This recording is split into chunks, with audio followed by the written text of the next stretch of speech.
నమస్తే అండి రామారావు గారు. నమస్తే అమ్మా. రామారావు గారు, జనరల్గా సినిమాలో పాటలు ఉంటాయి కదా, పాటలు సింగర్స్ పాడుతూ ఉంటారు, మన హీరో హీరోయిన్స్ దానికి లిప్ మూమెంట్ ఇస్తూ ఉంటారు. సో దానికి తగ్గట్టు వీళ్ళు యాక్ట్ చేస్తూ ఉంటారు. అయితే విచిత్రంగా నాగేశ్వరరావు గారు, సావిత్రి గారు డ్యూయెట్లు మంచి తమాషాగా పాడేవారు, తమాషాగా చేసేవారట కదా. ఏంటా కదా ఆ తమాషా ఏంటి? అది డ్యూయెట్ అంటే మాత్రం సావిత్రి గారు అంటే సావిత్రి గారికి ఒక ప్రత్యేకమైన అభిరుచి ఉంది. ఆ పాను వేసుకోవడంలో సావిత్రి గారు పాను వేసుకున్నట్టుగా ఎవరు వేసుకోరు. ఆకులు ఊటీ నుంచి తెప్పించి జాజికాయ, జాపత్రి, పునుగు, జవ్వాది ఏ మొత్తానికి ఉంటాయి సుగంధ ద్రవ్యాలు. సావిత్రి గారు పాను వేసుకొని ఫ్లోర్లోకి వచ్చినట్టయితే ఫ్లోర్ అంతా గుప్పుమని సువాసన కొడుతుందన్నమాట. అర్థమైందా? అలా కొడుతుంటే అందరూ ఎవరు ఎక్కడి నుంచి వస్తుంది వాసన, ఎక్కడి నుంచి వస్తుందంటే సావిత్రి గారి నుంచి వస్తుంది. సావిత్రి గారు పాట పాడుతుంటే నాలుక ఎర్రగా ఉంటుంది. పాట పాడుతుంటే నాలుక ఎర్రగా ఉంటుంది. నాగేశ్వరరావు గారిది కూడా అదే. అది అట్ట ఎక్కడి నుంచి వచ్చిందో చెప్తా.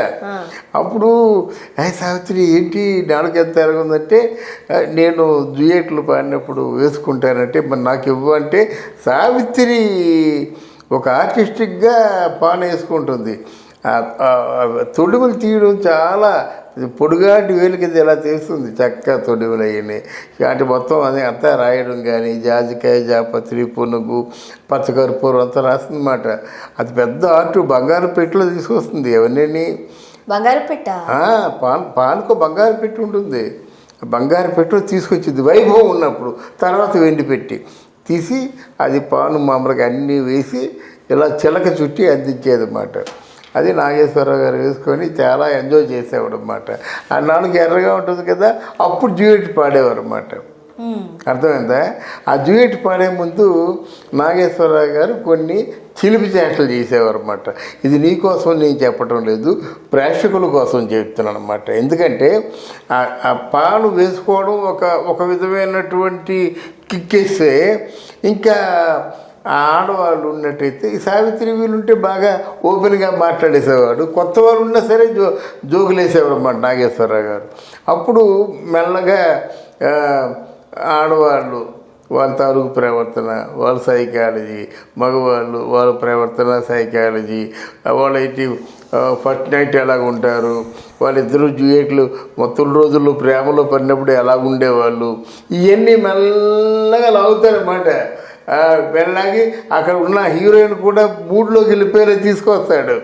అక్కడ పాట ఉంటుంది, ఆ పాట వినేవాడు ముందు ఫుల్గా మూడ్లో తీసుకెళ్ళిపోతారన్నమాట. ఆవిడ నడుతుంటే మొదట్లో ఒకటి రెండు మాటలు సిగ్గుపడుతుంది, తర్వాత అను కలిసిపోతుంది అన్నమాట. అంత వాక్చాతుర్యం కదా.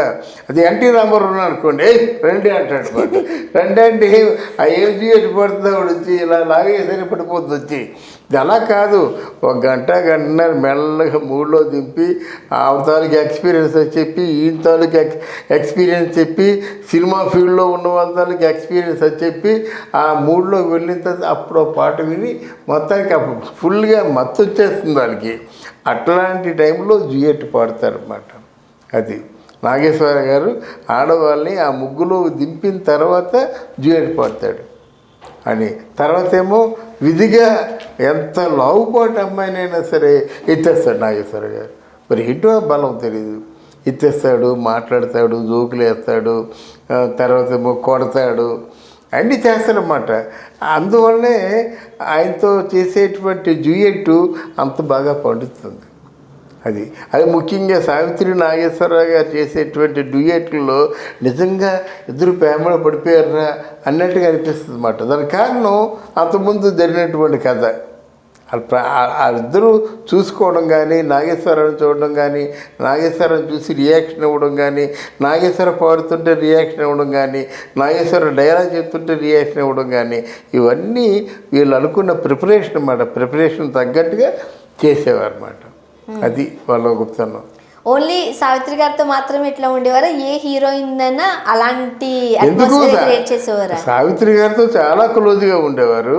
ఇప్పుడు ఎస్వరలక్ష్మి మరి చాలా క్లోజ్గా ఉండేది, అంజలి గారు చాలా క్లోజ్గా ఉండేవారు, ఇంకా ఎవరున్నారు, వాణిశ్రీ గారు బ్రహ్మాండంగా ఉండేవారు. జయసుధ బ్రహ్మాండంగా ఉండేది, జయప్రద బ్రహ్మాండంగా ఉండేది. ఈవెన్ శ్రీదేవి ఎంత బాగా చేసేది డ్యూయెట్లతోని.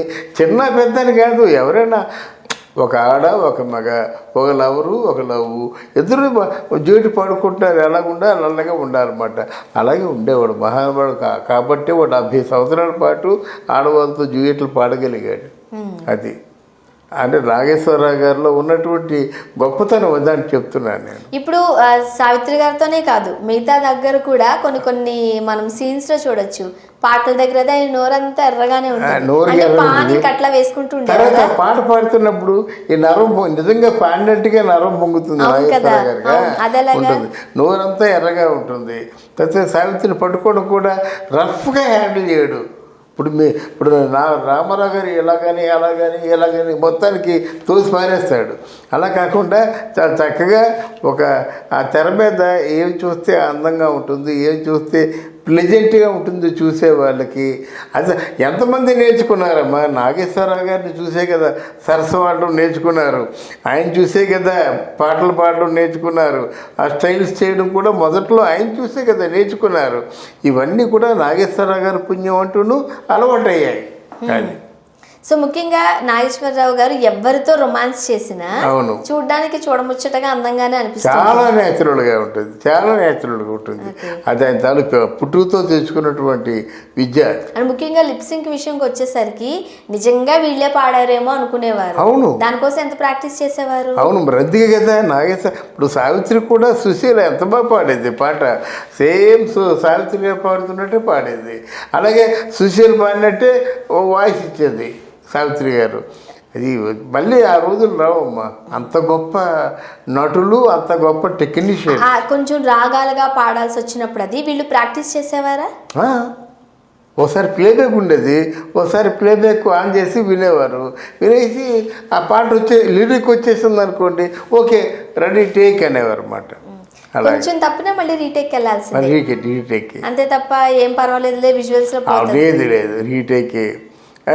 షాపుల బాబు మాత్రం ఒక 5-6 టేకులు తీసుకునేవాడు. కౌగులించుకునే సీన్స్ ఉంటే 5-6 టేకులు తీసుకునేవాడు. 1, 2, 3, 4 కాదు. శోభన్ బాబు మాత్రం వీళ్ళతో చేసేవాడు కదా, శ్రీదేవితో కానీ జయసుధ వాళ్ళతో చేసినప్పుడు వదిలేవాడు కాదు.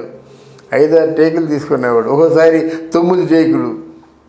అంటే ఆడవాళ్ళతో పాటలు, కౌగిలింతలు ఇవన్నీ ఉంటే మాత్రం శోభన్ బాబు 1 టేకుతో 2 టేకులతో ఒప్పుకోడు.